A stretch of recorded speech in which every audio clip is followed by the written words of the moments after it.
अभी राणा साहब की आपने गुफ्तगू सुनी होगी निजी टीवी चैनल पर, कल की बात है शायद। पहली बात है माजरत के साथ कि राणा सनाउल्लाह जैसे घटिया आदमी की मैं बात का कभी जवाब देता ही नहीं। बस इससे आगे मैं कुछ नहीं कहना चाह रहा, जो मैंने कहना था कह दिया है।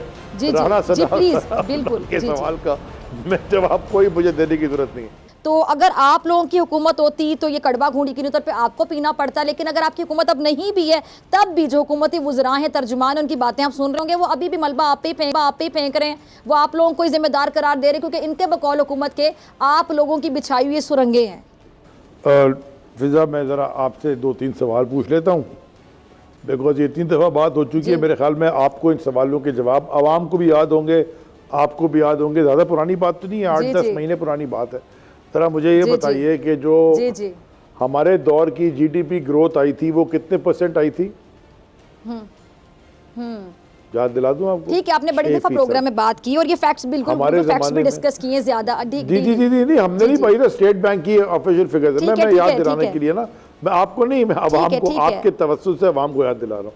हमारे दौर में इंटरनेशनल प्राइस ऑयल की $110 बैरल थी, और हमारे यहाँ हमारे ज़माने में पेट्रोल की कीमत जब हम गए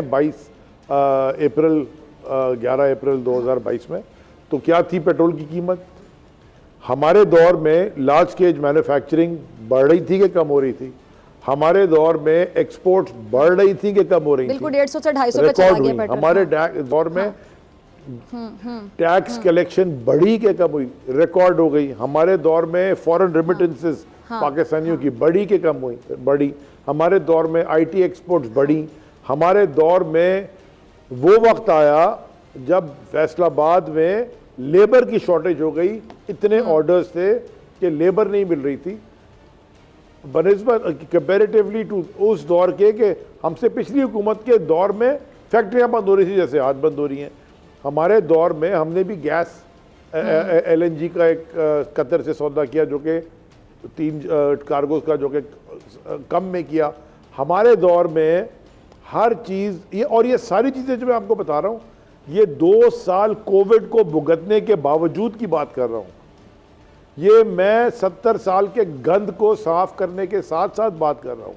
ये मैं बात कर रहा हूँ जब over staffed state owned enterprises हैं, जब मैसिव मेगा करप्शन स्कैंडल्स होते आए हैं इस मुल्क में, और जब के आपकी जो पूरा सिस्टम है वो कोलैप्स कर गया था जब हम हुकूमत में आए। हालात तबाह थे। फॉरेन जो आपका करंट अकाउंट डेफिसिट है वो पाकिस्तान के रिकॉर्ड हाई पे था, $20 अरब का था। ये सब चीजें ऐसा ऐसा हमने ठीक की, बावजूद इसके कि कोविड से गुजरे।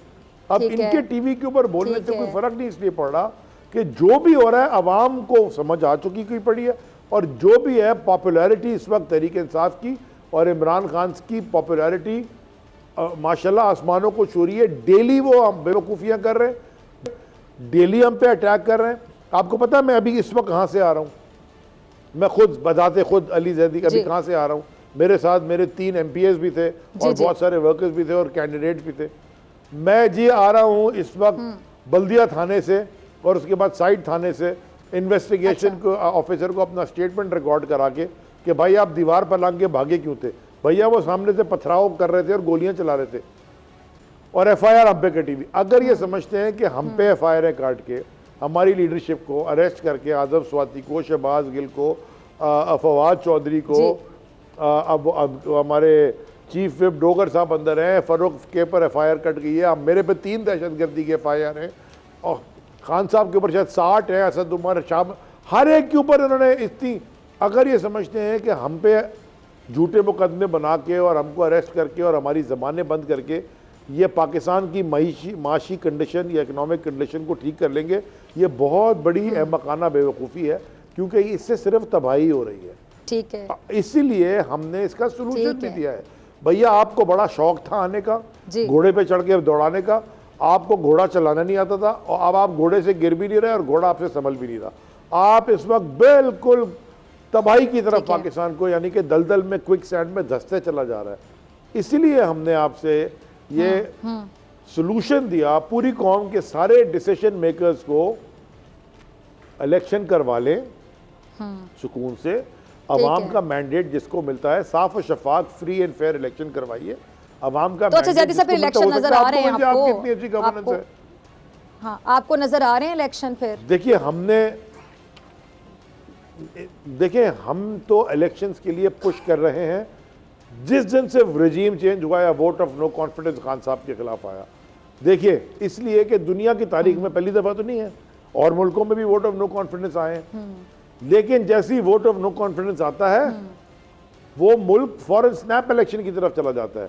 इनको सिर्फ आके इक्तदार में अपने केसेस माफ करवाने थे, इनको और माल बनाना था, इनको शायद हमें सबक सिखाना था कि हम तुम्हें ऐसा, वो कहते हैं ना, दूध की याद दिलाएंगे कि आपके ऊपर इतना जुल्म करेंगे, और इन्होंने अवाम को दबाना था और कोई फॉरेन एजेंडा के तहत पाकिस्तान का बेड़ा गर्क करना था। मैं ये अब कन्विंस्ड हूँ इसके ऊपर, क्योंकि मैं हालात देखता हूँ ना, ख़ास तौर पे मेरे सूबा सिंध के, जो यहाँ 15 साल से तबाही है। मैं कन्विंस्ड हूँ कि ये फॉरेन पावर्स के पाकिस्तान के एजेंट्स हैं और पाकिस्तान के खिलाफ काम कर रहे हैं। 1 मिनट, ये अच्छा, जमहूरियत का लिबासा ओढ़ के एक सवाल मेरे ज़हन में, माजरत के साथ। ठीक है, जी ज़ैदी साहब, सॉरी मैं आपकी बात काट रही हूँ। आप जिस तरह बता रहे हैं कि आप इस बात पे कन्विंस्ड हैं, जो कुछ आप बता रहे हैं, आप लोग की पार्टी के रहनुमा जब आते हैं टीवी पर, इमरान खान साहब ने भी ये बात की कि उनको कॉर्नर करने की कोशिश की जा रही, उनको नाअहल किया जा सकता है, उनकी जान को भी खतरात है। शाह महमूद कुरैशी साहब ने भी कुछ दिन पहले इस तरह की गुफ्तगू की कि कोशिश की जा रही कि दीवार से लगाया जाए। यानी इसको हम मायूसी भी समझ सकते हैं कि आप लोगों को ये यकीन हो गया है कि दीवार से लगा दिया जाएगा, कॉर्नर कर दिया जाएगा, या हमारे पंजाबी में कहते खुड्डे लाइन कर दिया जाएगा, तो फिर इससे आपका वोटर मायूस नहीं होगा? ये सवाल जहन में आता है। देखिए, हमारे में बिल्कुल मायूसी नहीं है, इस बात पे हमें कोई मायूसी नहीं है कि हमें धक्का देके दीवार पे लगा रहे हैं। वी आर फाइटिंग बैक, हम वापस लड़ेंगे, लेकिन हम हर चीज जो कर रहे हैं, चाहे असेंबली का इस्तीफा देना हो, चाहे सूबाई असेंबलियां पंजाब और KPK की डिसॉल्व करनी हो, हमने जो भी करना है एम्बिट ऑफ कॉन्स्टिट्यूशन, कानून के दायरे के अंदर, आइन के दायरे के अंदर रह के करेंगे। हमने कोई आइन की खिलाफ वर्जी नहीं की। आइन को तोड़ने वाले ये बैठे हुए हैं जो इलेक्शन से भाग रहे हैं। आज तक गवर्नर साहबान जो हैं KPK के और पंजाब के, उन्होंने इलेक्शन की डेट अनाउंस नहीं की। ये कानून blatant violation of the constitution है, क्योंकि वो उनके पास कोई चॉइस नहीं है आर्टिकल 105 के तहत उनको 90 दिन में इलेक्शन करना। मैं अपनी मिसाल और मेरे जैसे जो 70 या 100 MNA जिन्होंने इस्तीफा दिया था, मैं मिसाल देता हूं। हमारे पास नोटिस आया, नहीं हमारे पास नोटिस आया 17 जनवरी, उससे पहले एक नोटिस आया था कि जी आपके इस्तीफे आपने कबूल करवाने तो स्पीकर के सामने जाइए। हम नहीं गए, हमने इस्तीफे दिए थे 11 अप्रैल को। यानी कि अगर हमने पावर पॉलिटिक्स करनी होती, अगर हमने फिजा पावर पॉलिटिक्स करनी होती, तो हम ना वहां से इस्तीफे देते, ना असेंबलियां डिसॉल्व करते। हम तब्दीली की पॉलिटिक्स कर रहे हैं, हम आवाम की पॉलिटिक्स कर रहे हैं। देखिए, नोटिस आया कि जी आप असेंबली में आके बताएं, हम नहीं गए। 17 उससे पहले अपनी पिक एंड चूज करके इन्होंने 9 इस्तीफे कबूल किए, इलेक्शन कराया, 8 सीटें इमरान खान साहब जीत गए। जो मलिर वाली हारे वो भी धांधली से आ जाए। उसके बाद हम स्ट्रैटेजी हमारी 1 साल 8-10 महीने बाद हमने कहा अच्छा ये कानून बदलना चाहते हैं, ये अपना ऑपोजिशन लीडर लाना चाहते हैं, ये सारी 2 नंबरी करना चाहते हैं, चलो जी हम असेंबली में आके हम नहीं आने, इनको ऐसा करने देते, इलेक्शन नहीं करवा रहे तो हम वापस जा रहे। आपने तो इस्तीफे कबूल नहीं किए थे। अब 17 तारीख को जनवरी की हमें नोटिस भेज रहे हैं नेशनल असेंबली के सेक्रेटेरिएट से कि आपके इस्तीफे मंजूर हो गए। ठीक हो गया, और उसमें लिखा हुआ है कि मंजूर हुए अप्रैल 11 को जब आपने दिए थे।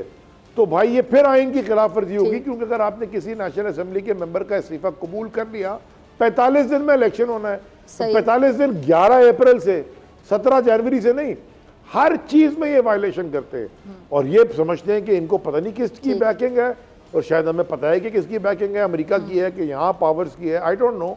और ये करते चले जा रहे हैं। 100 आदमी की तो काबीना हो गई है। वो खान साहब ने कहा था ना कोई रह तो नहीं गया, वो तो अवाम को कहा था, सारी अवाम उनके साथ खड़ी हो गई। मुझे लगता है ये शहबाज शरीफ सुबह जाके पूछे भाई कोई रह तो नहीं गया, और तुसी रहेगा तो नहीं बना देते ऐसे PM।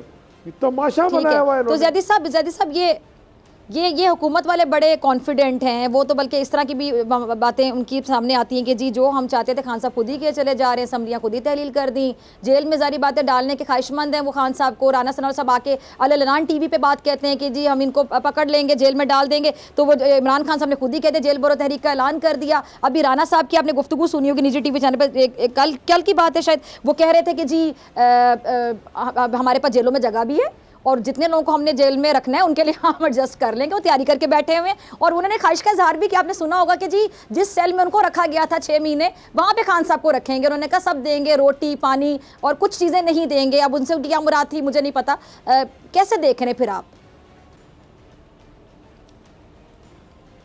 पहली बात है माजरत के साथ कि राना सनाउल्लाह जैसे घटिया आदमी की मैं बात का कभी जवाब देता ही नहीं चाहिए। बस इससे आगे मैं कुछ नहीं कहना चाह रहा, जो मैंने कहना था कह दिया है। अगर आप बीप करना चाहती हैं लेकिन जैसे सब मिनिस्टर हैं वो उस टाइम में हुकूमत में है, उनकी बात जारी बात है, सवाल तो बनता है उनकी बात पर। जी जी नहीं वो करने देना उनको जो बोले थे। मैं अच्छा देखें, सवाल करना आपका पूरा हक है, लेकिन ये मेरे पे चॉइस छोड़े कि आपके सवाल का जवाब मैं देने को तैयार हूँ। राना सनाउल्लाह के सवाल का मैं जवाब कोई मुझे देने की जरूरत नहीं है। अब आ जाए, ठीक है, ये जो मैं आपको ये गारंटी कर रहा हूँ, अल्लाह को हाजिर नाजिर जान के, जी जी जी, ये फिजा पूछ लीजिएगा किसी से कि जो भी है अली जैदी साहब, अल्हम्दुलिल्लाह मैं गलत बयानी नहीं करता। मैं आपको ये हल्फिया कह रहा हूँ, इनके बहुत सारे लोग हमें मिलते भी हैं ना साइडों में, कभी किसी शादी में मिल गए, कोई इधर सोशल फंक्शन में, नॉट वो हमें कहते हैं यार किधर फंसा दिया है, हमें समझ नहीं आ रही करना क्या है। You guys are one step ahead of the game, यानी कि आप हमेशा हमसे आगे हो, हम जो करते हैं वो आप और बड़ा कर देते हो। या ये हमें कहते हैं टीवी के ऊपर आके तो बहुत सारी लोग बातें करते हैं, लेकिन हमें कोई वो नहीं है। अच्छा, इनके लोग आपको मिलते हैं, कह रहे हैं और ये बातें कहते हैं, इनकी कांपे टांगी हुई हैं।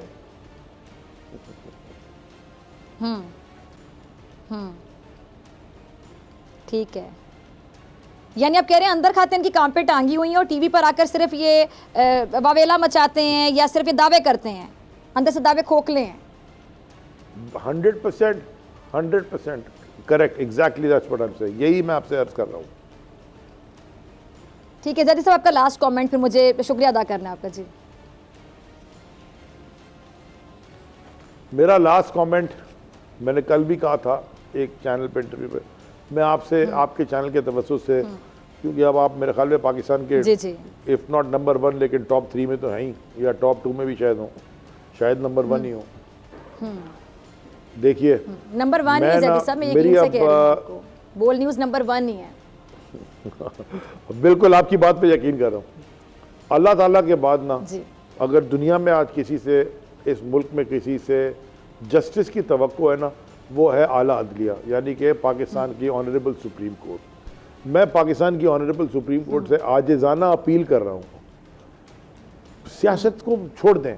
हम हो सकता है आप हमारे खिलाफ हो सकता है हमारे फेवर में, हो सकता है आप न्यूट्रल हो, मुझे नहीं पता, आपका वो ज़ाती फेल है, आप वोट दें ना दें जिसको मर्जी, लेकिन जिस तरह कानून की ब्लेटेंट वायलेशन हो रही है, जिस तरह यहाँ पे किसी फिरौनियत की तरह ज़िंदगी हुकूमत चलाई जा रही है, ये मुल्क दलदल में धंसता चला जा रहा है, गर्दन तक आ गया है।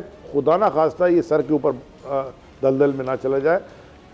अल्लाह की ज़ात बड़ी है, लेकिन मैं एक बात कहता हूँ और मैंने कई दफ़ा ट्वीट भी किया है, अल्लाह इज़ द जज ऑफ ऑल जजेस, यानी कि जो दुनिया में 1500 साल से या जब से दुनिया बनी है और रोज़े महशर तक जो हुआ है सबका हिसाब अल्लाह ने लेना है। मेरा भी लेना है, आपका भी लेना है, बाकी सबका लेना है, और जो बड़े बड़े ओहदों पे उनका भी लेना है। खुदा के वास्ते कानून की बालादस्ती कायम करें और इस कौम और मुल्क पे रहम फरमाएं। अगर आपको ये वीडियो पसंद आई तो सब्सक्राइब करें और बेल आइकन पर क्लिक करें। खूने नाहक बहुत पी चुकी ये जमीन, अब कोई दिन में ये खून उगलने को है।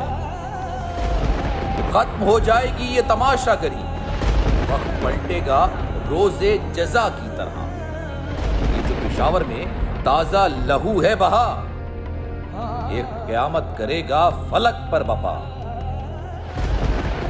गम की सलमनाक घड़ी में बोल सानह पेशावर में शहीद होने वालों के लवाहिकीन के साथ।